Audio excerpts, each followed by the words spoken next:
Bismillahirrahmanirrahim. Assalamualaikum warahmatullahi wabarakatuh. Alhamdulillahi rabbil alamin. Wassalatu wassalamu ala rasulillahi wa ala alihi wa mawalah. Wa asyhadu an la ilaha illallah wahdahu la syarika lah. Wa asyhadu anna Muhammadan abduhu wa rasuluh. Allahumma salli wa sallim ala Muhammad wa ala alihi wa sahbihi wa sallama tasliman katsira. يا أيها الذين آمنوا اتقوا الله حق تقاته ولا تموتن إلا وأنتم مسلمون يا أيها الناس اتقوا ربكم الذي خلقكم من نفس واحدة وخلق منها زوجها وبث منهما رجالا كثيرا ونساء واتقوا الله الذي تساءلون به والأرحام إن الله كان عليكم رقيبا يا أيها الذين آمنوا اتقوا الله وقولوا قولا سديدا يصلح لكم أعمالكم ويغفر لكم ذنوبكم ومن يطع الله ورسوله فقد فاز فوزا عظيما أما بعد فإن أحسن الكلام كلام الله وأحسن الهدي هدي محمد صلى الله عليه وسلم وشر الأمور محدثاتها فإن كل محدثة بدعة وكل بدعة ضلالة وكل ضلالة في النار. Ikhwani fiddin rahimani wa rahimakumullah. Alhamdulillah, marilah kita kembali memuji dan senantiasa bersyukur kepada Allah atas segala nikmat yang telah diberikan Allah Subhanahu wa taala kepada kita. Di antara nikmat yang paling besar yang telah diberikan Allah kepada kita yaitu nikmat iman, nikmat Islam, yang mana Allah Subhanahu wa taala memberikan keistimewaan kepada orang-orang yang beriman kepadanya. Kita termasuk dimudahkan oleh Allah Subhanahu wa taala untuk mengucapkan kalimatut thayyibah, yaitu kalimat la ilaha illallah. Inilah yang mendasari syariat-syariat Allah Subhanahu wa taala di dalam kehidupan seseorang. Ketika seseorang beramal, maka amal ibadahnya harus dibina di atas pondasi yang kokoh. Dibina di atas usul, dibina di atas asas. Yang mana asas ini adalah la ilaha illallah. Ketika seseorang memahami la ilaha illallah ini dengan baik, maka semua ibadah yang diamalkan oleh seseorang tersebut yang sesuai dengan sunnah Rasulullah sallallahu alaihi wasallam, maka dia akan bernilai di hadapan Allah Subhanahu wa taala. Tapi ketika dia tidak memahami makna la ilaha illallah dengan baik, dia tidak mengerti akan tujuan kalimat tersebut, maka dia hanya tinggal di lisan saja, tidak sampai ke dalam hatinya, dan tidak akan menjadikan satu amal ibadah yang dia lakukan bermanfaat di hadapan Allah Subhanahu wa taala. Oleh karenanya para ulama menyampaikan bahwasanya kalimat la ilaha illallah ini memiliki sendi-sendi yang semestinya seseorang tersebut memahaminya. Sebagaimana juga Islam memiliki sendi-sendi, yaitu rukun-rukun Islam. Demikian juga kalimat la ilaha illallah memiliki sendi-sendi. Ketika sendi-sendi tersebut dipahami dengan baik oleh seorang muslim, maka akan bermanfaat baginya. Karena semua ibadah yang dia lakukan akan bermanfaat di hadapan Allah Subhanahu wa taala dan menjadikan amal tersebut sebagai amal soleh. Namun ketika dia tidak memahami makna yang dia ucapkan sendiri dengan lisannya, maka dikhawatirkan ibadah sebaik apapun yang dia lakukan akan sirna dan tak ubahnya seperti debu yang berterbangan nanti di hadapan Allah Subhanahu wa taala. Baiklah, pada kesempatan ini kita akan membahas sendi-sendi kalimat la ilaha illallah. Para ulama telah menjelaskan dan menjabarkan bahwasanya kalimat la ilaha illallah ini memiliki dua sendi. Diistilahkan di dalam bahasa Arab yaitu ruknun, ya. Jadi kalimat la ilaha illallah ini memiliki dua rukun, ya, ruknani. Rukun yang pertama di dalam kalimat ini adalah an-nafyu. An-nafyu ini adalah penafian atau ikrar atau pengikraran seseorang yang menafikan semua bentuk sesembahan. Di dalam kalimat tersebut adalah penafian la ilaha. Yang mana kalimat la ilaha ini adalah penafian segala bentuk ilah. Adapun ilah ini adalah al-ma'bud, ya. Sebagaimana al-ilah yaitu adalah sesuatu yang disembah, al-ma'bud juga sesuatu yang disembah. Oleh karenanya ketika seseorang menafikan semua bentuk sesembahan. Ya. Ini ikrarnya yang pertama di dalam sendi-sendi kalimat ini, ya, atau rukun yang pertama adalah penafian terhadap segala bentuk sesembahan. Mungkin sesembahan tersebut bisa bentuknya manusia, atau barangkali bentuknya harta, atau barangkali bentuknya jabatan, atau barangkali bentuknya jin, dan lain sebagainya. Jadi yang disebut dengan ilah itu adalah satu bentuk sesembahan. Jadi ketika seseorang menyebutkan la ilaha, berarti dia menafikan segala bentuk sesembahan. Para pakar nahwu menyebutkan lam di sini adalah lam nafiyatul jinsi, la nafiyatul lil jinsi, ya.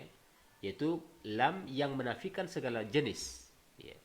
Jadi ketika seseorang mengungkapkan la ilaha, dia berarti menafikan segala jenis sesembahan, segala jenis Tuhan, segala jenis yang ditaati, dia nafikan, ya. Kemudian sendi yang kedua yaitu al-itsbat, ya, penetapan. Jadi ketika seseorang menyebutkan la ilaha, berarti dia menafikan segala ilah, bentuk sesembahan, illallah. Illa di sini al-istisna. Istisna yaitu pengecualian. Di dalam kata pengecualian ini atau huruf pengecualian ini tersirat di dalamnya al-itsbat, yaitu penetapan bahwasanya yang disembah itu hanyalah Allah. Jadi ketika seseorang menyebutkan la ilaha illallah, berarti dia awalnya menafikan segala bentuk sesembahan, kemudian baru dia isbatkan, baru dia tetapkan sesembahan itu hanyalah Allah Subhanahu wa taala semata. Karena Allah Subhanahu wa taala ini adalah sesembahan yang hak, ya. Adapun sesembahan selain Allah itu semuanya batil. Inilah yang dijadikan oleh orang-orang musyrik sebagai bentuk Tuhan mereka, sebagai bentuk sesembahan mereka. Mereka datang kepada Latta, mereka datang kepada Uzza, kepada Manat, ya, untuk meminta segala hal yang mereka butuhkan. Padahal perlu kita ketahui bahwasanya apa yang mereka sembah selama ini itu adalah sesembahan yang batil. Yang hak itu hanyalah Allah Subhanahu wa taala. Sebagaimana firman Allah Subhanahu wa taala dalam surat Al-Hajj, "Dzalika bi anna Allaha huwal haqqu wa anna ma tad'una min dunihi huwal batil." Demikianlah bahwasanya Allah Subhanahu wa taala dialah sesembahan yang hak. Dialah yang berhak memang untuk disembah. Wa anna ma tad'una min dunihi, adapun yang kalian meminta kepada selainnya, ya, yang kita jadikan Tuhan-Tuhan selain Allah Subhanahu wa taala tersebut, huwal batil. Dia adalah ilah yang batil, dia adalah sesembahan yang batil, ya. Jadi yang hak untuk disembah itu hanyalah Allah Subhanahu wa taala. Ibnu Qayyim rahimahullahu taala menjelaskan bahwasanya, ya, fadilalatu la ilaha illallah ala isbati ilahiyyati a'zam min dilalati qauli Allahu ilahun, ya. Penetapan, ya, al-ilah kepada Allah Subhanahu wa taala, yaitu dalam kalimat la ilaha illallah, ini jauh lebih besar dibandingkan hanya diucapkan Allah itu la ilah, ya. Apabila kita mengatakan Allah yang berhak untuk disembah, ini jauh lebih besar, ya, makna kalimat tersebut dibandingkan hanya sekedar kita menyebut Allah itu adalah Tuhan, ya. Jadi ketika Allah yang berhak untuk disembah, itu jauh berbeda maknanya kalau kita katakan Allah itu Tuhan, ya. Kenapa demikian, ya? Karena beliau mengatakan, ya, apabila Allah ilahun, Allah itu adalah Tuhan, berarti hal tersebut tidak menafikan adanya ilah-ilah selain daripada Allah Subhanahu wa taala. Ini sebagaimana disebutkan oleh Syekhul Islam Ibnu Qayyim rahimahullahu taala. Jadi seseorang yang mengatakan la ilaha illallah, ya, tidak ada ilah yang berhak disembah melainkan Allah, ini jauh lebih besar maknanya dibandingkan apabila disebutkan hanya Allah itu sebagai Tuhan. Tayyib. Ikhwani fid din rahimani wa rahimakumullah, ya. Oleh karenanya dua sendi di dalam kalimat la ilaha illallah ini harus dipahami dengan baik, ya. Kalau seseorang sudah memahami dengan baik dan sudah dijadikannya salah satu bentuk keyakinan di dalam hatinya, maka kokohlah pondasi agamanya. Jadi ketika dia mengamalkan sesuatu amal-amal soleh yang diajarkan oleh Rasulullah SAW, maka amalan tersebut dia bina di atas pondasi yang kokoh. Dia tahu bahwasanya apapun bentuk amalan yang dia lakukan, dia tidak boleh menyekutukan Allah Subhanahu wa taala, karena hanya Allah lah yang berhak untuk dia ibadahi. Apabila seseorang sudah memahami ini dengan baik, ya, dan dijadikan ini adalah salah satu pondasi di dalam beragama, di dalam mengamalkan ajaran syariat Allah Subhanahu wa taala, maka insya Allah dia ini menjadi orang yang diridai Allah Subhanahu wa taala, karena memang itulah yang diinginkan Allah dari hambanya, agar hamba itu tidak menyekutukan Allah Subhanahu wa taala dengan sesuatu apapun. Di samping kita memahami bahwasanya kalimat la ilaha illallah ini memiliki sendi-sendi, tidak kalah penting juga kita harus memahami bahwasanya kalimat ini memiliki syarat-syarat tertentu. Apabila syarat tersebut bisa terpenuhi, maka sendi-sendinya akan berjalan dengan baik, akan bisa diyakini oleh seseorang tersebut, maka ibadah-ibadah yang dia bina di atasnya akan menjadi amal soleh di hadapan Allah Subhanahu wa taala. Kalimat la ilaha illallah ini memiliki 7 persyaratan yang harus dipenuhi oleh seorang hamba. Yang pertama adalah al-ilmu bima'naha nafyan wa itsbatan. Yang harus dipahami oleh seorang hamba, ya, yang menjadi syarat utama, dan yang pertama di antara syarat-syarat tersebut adalah dia harus mengilmui, ya, mengilmui definisi kalimat la ilaha illallah, baik nafyannya ataupun itsbatannya. Baik penafian yang ada di dalam kalimat tersebut ataupun pengitsbatan yang ada di dalam kalimat tersebut, ya. Dia harus mengilmui itu dengan baik, ya. Barang siapa yang melafazkan kalimat la ilaha illallah tapi dia tidak tahu akan makna yang sesungguhnya, bukan makna harfiahnya, ya, makna istilahinya dia tidak paham, makna syariatnya tidak mengerti, ya, konsekuensi dari kalimat ini dia tidak pahami, maka kalimat itu tidak akan bermanfaat baginya, ya, tidak akan bermanfaat. Barangkali kalau secara harfiah orang banyak tahu, yang belajar bahasa Arab itu pasti tahu la ilaha illallah, tidak ada Tuhan melainkan Allah. Tapi nyatanya tidak sesederhana itu, ya. Oleh sebab itu perlu, ya, kita tanamkan, ya, atau kita pelajari, ya, tentang kalimat tersebut, yang mana ilmu tentang kalimat ini adalah syarat yang pertama agar kita menjadi orang-orang yang diridhai Allah Subhanahu wa taala. Kemudian syarat yang kedua, ya, setelah kita mengilmui kalimat tersebut, al-yaqin, ya, huwa kamalul ilmi biha al-munafi lisyak wal raib. Kita harus yakin, ya, yang mana yakin di sini adalah merupakan penyempurna dari ilmu yang kita pelajari. Kita harus meyakini itu. Banyak orang yang mempelajari kalimat tersebut tapi tidak menjadikan itu satu keyakinan baginya, ya. Dia mempelajari definisi la ilaha illallah atau rukun-rukunnya atau sendi-sendi kalimat ini, ya, tapi dia jadikan untuk menghujat orang lain. Dia tidak jadikan itu satu keyakinan. Syarat yang kedua ini harus beriringan, ya. Setelah dia mengetahui definisi kalimat tersebut, ya, dengan baik, dia harus meyakini kalimat tersebut ini sebagai penyempurna ilmunya. Dia harus menghilangkan segala bentuk keraguan, ya. Tidak ada keraguan. Ketika dia sudah meyakini bahwa tidak ada ilah yang berhak disembah melainkan Allah, maka di sini penyempurna ilmu tentang la ilaha illallah tersebut. Ini adalah syarat yang kedua. Syarat yang ketiga adalah al-ikhlasu al-munafi lisyirki. Dia harus ikhlas. Ikhlas maknanya khalis min syawaibis syirki. Bersih dari segala bentuk noda-noda kesyirikan, ya. Ini. Jadi setelah dia berilmu, dia harus yakin, dia harus ikhlas. Ikhlas artinya dia tidak menyekutukan Allah Subhanahu wa taala, ya.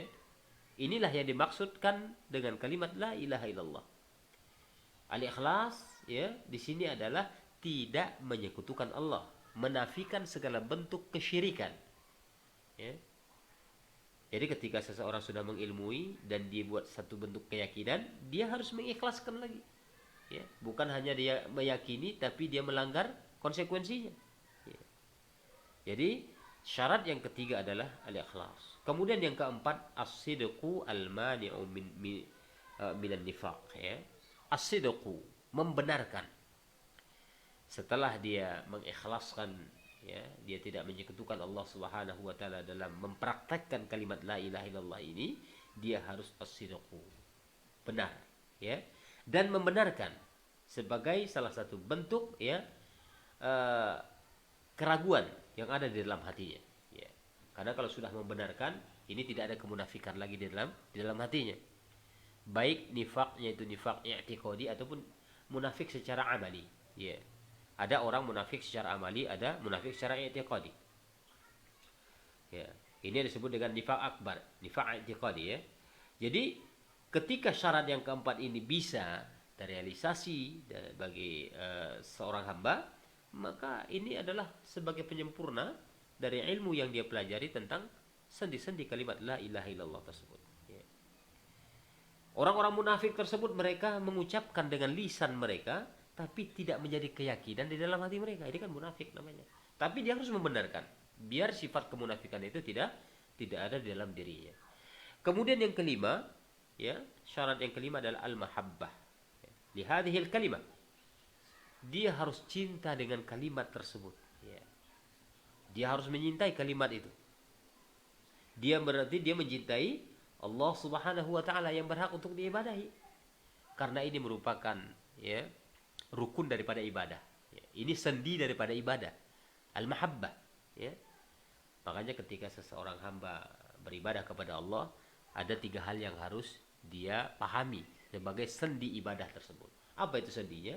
Al-mahabbah wal raja' wal khauf, ya. Harus ada rasa cinta, ya. Harus ada rasa takut dengan siksa Allah Subhanahu wa taala, dan ada rasa harap, mengharapkan keridhaan Allah Subhanahu wa taala. Jadi syarat yang kelima untuk definisi la ilaha illallah ini adalah al-mahabbah, yaitu harus cinta dengan kalimat tersebut. Kemudian yang keenam, ya, di antara syarat la ilaha illallah tersebut adalah al-inqiyadu bi ada'i huquqiha, ya, wa hiya akmalul al-wajibah ikhlasan lillahi wa talaban limardatihi, wa hadha huwa muqtadaha, ya. Kita harus mengikuti atau mengamalkan segala hak-hak konsekuensi kalimat tersebut, ya, dengan menjalankan kewajiban-kewajiban kepada Allah Subhanahu wa taala dan mengikhlaskan kewajiban yang kita amalkan tersebut untuk Allah, ya, untuk mengharapkan keridhaan Allah Subhanahu wa taala. Dan inilah konsekuensi dari kalimat tersebut, ya. Ini konsekuensinya, al-inqiyad, tunduk dan patuh mengamalkan hak-hak yang terkandung di dalam sendi-sendi la ilaha illallah ini, ya. Oleh karenanya ketika seseorang sudah mengilmui, kemudian meyakini, mengikhlaskan, tidak menyekutukan Allah, membenarkan, cinta dengan kalimat itu, dia harus tunduk dan patuh mengamalkan ajaran-ajaran yang tersirat di dalam kalimat la ilaha illallah ini, ya. Kemudian yang ketujuh, ya, dari syarat la ilaha illallah tersebut adalah al-qabul, ya, al-munafi lirad. Dia harus pasrah menerima, ya. Dia tidak boleh menolaknya, dia harus menerima. Apapun konsekuensi daripada kalimat ini dia harus terima. Makanya orang-orang di zaman kafir Quraisy dahulu, mereka tidak mau mengucapkan ini karena mereka tahu konsekuensinya, ya. Ini sebagaimana kisah paman Rasulullah SAW Abu Talib ketika diperintahkan Nabi untuk mengucapkan la ilaha illallah, dia tidak mau. Kenapa? Karena dia paham akan konsekuensi kalimat ini. Dia harus menerimanya. Nah, ini, ya. Ini syarat yang terakhir dari syarat-syarat la ilaha illallah. Dia harus menerimanya, dia tidak boleh menolak konsekuensinya. Beda dengan orang hari ini, ya. Orang hari ini, ya, dia rajin mengucapkan kalimat la ilaha illallah, ya, berpuluh kali dia mengucapkan kalimat la ilaha illallah, tapi begitu dia mengucapkan kalimat tersebut dia melanggar konsekuensinya, ya. Inilah diantara syarat-syarat la ilaha illallah dan juga sendi-sendi la ilaha illallah tersebut agar bisa kita pahami dengan baik, karena ini merupakan, ya, dasar ya, yang mendasari segala bentuk ibadah atau amal soleh yang kita lakukan di hadapan Allah Subhanahu wa taala. Oleh sebab itu kesimpulan para ulama tentang makna la ilaha illallah ini adalah la ma'buda bihaqqin illallah. Tidak ada yang berhak diibadahi melainkan Allah Subhanahu wa taala. Banyak sekali dalil-dalil yang menjelaskan perintah agar kita beribadah kepada Allah itu biasanya beriringan dengan apa? Dengan kalimat penafian terhadap sesembahan selain daripada Allah Subhanahu wa taala. Ini banyak ayat yang menjelaskan hal itu. Di antaranya adalah ya, surat An-Nisa. Wa'budullaha wa la tusyriku bihi syai'a. Beribadahlah kepada Allah, janganlah kalian sekutukan dengannya sesuatu apapun.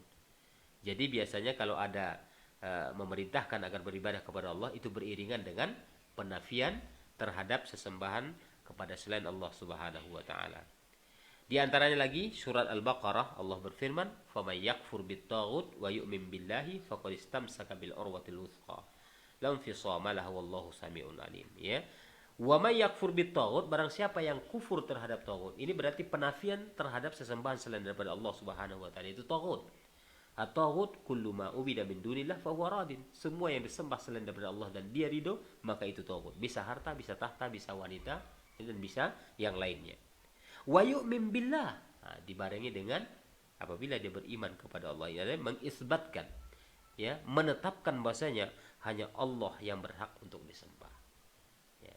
Masih banyak lagi ayat-ayat yang lain yang datang menjelaskan kepada kita ya tentang wajibnya kita untuk menetapkan bahwasanya Allah lah yang berhak untuk disembah dan kita harus menafikan segala bentuk sesembahan selain daripada Allah Subhanahu wa taala.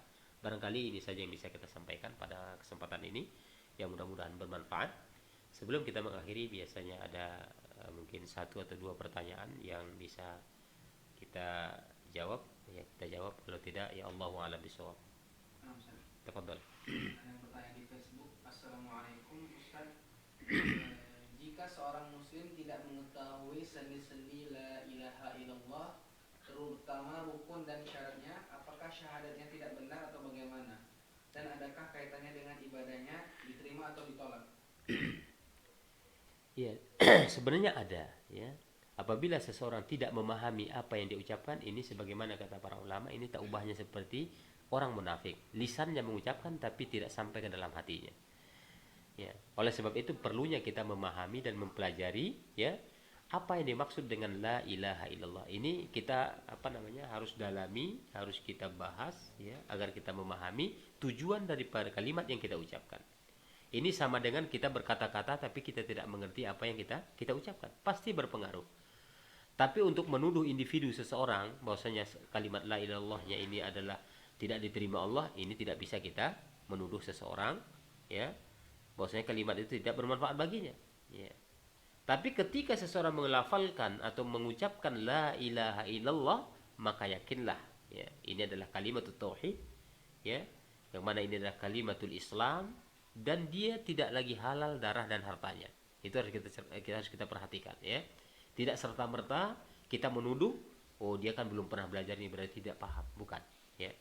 Adapun dengan amal soleh yang dia lakukan, itu kita serahkan kepada Allah ya. Apakah amal itu diterima Allah dengan dasar la ilaha illallah yang dia ucapkan atau tidak, Allahu a'lam bishawab. Tapi semoga saja ya amalan atau ibadah-ibadah yang dilakukan oleh kaum muslimin yang telah mengucapkan la ilaha illallah walaupun belum sepenuhnya memahami, tapi dengan keikhlasan di dalam hatinya, mudah-mudahan Allah menerima setiap amal soleh tersebut. Allahu a'lam bishawab. Nah, ada lagi Ustaz. ya.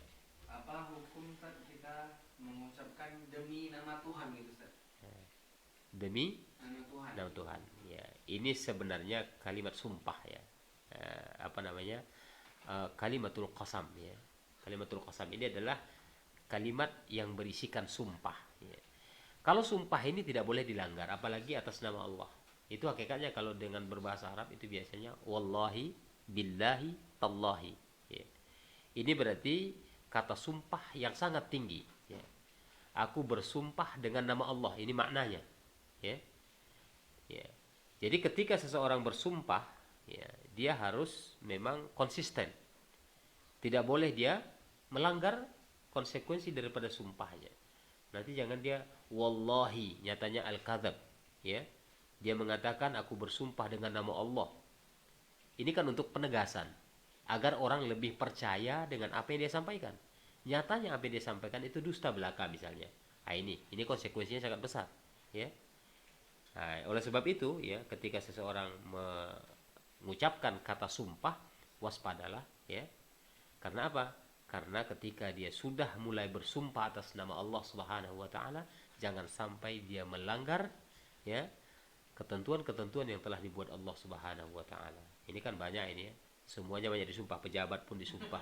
Ya, nyatanya banyak yang tidak konsisten dengan sumpahnya. Allah alam bisawab. Ya. Walaupun nggak pakai nama Allah deh, nama dia nyebutnya Tuhan gitu. Iya, Tuhan sebenarnya itu tidak berlaku ya dengan nama Tuhan. Ini kan diumumkan sebenarnya ya. Maksudnya dibuat sifatnya umum begitu. Ya, dibuat sifatnya berbentuk umum saja demi Tuhan.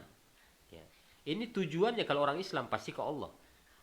Ya, bisa dipastikan maksud dia Tuhan itu pasti ke Allah. Ini sama dengan sumpah atas nama Allah. Ya. Karena Tuhan yang masuk di sini ilah.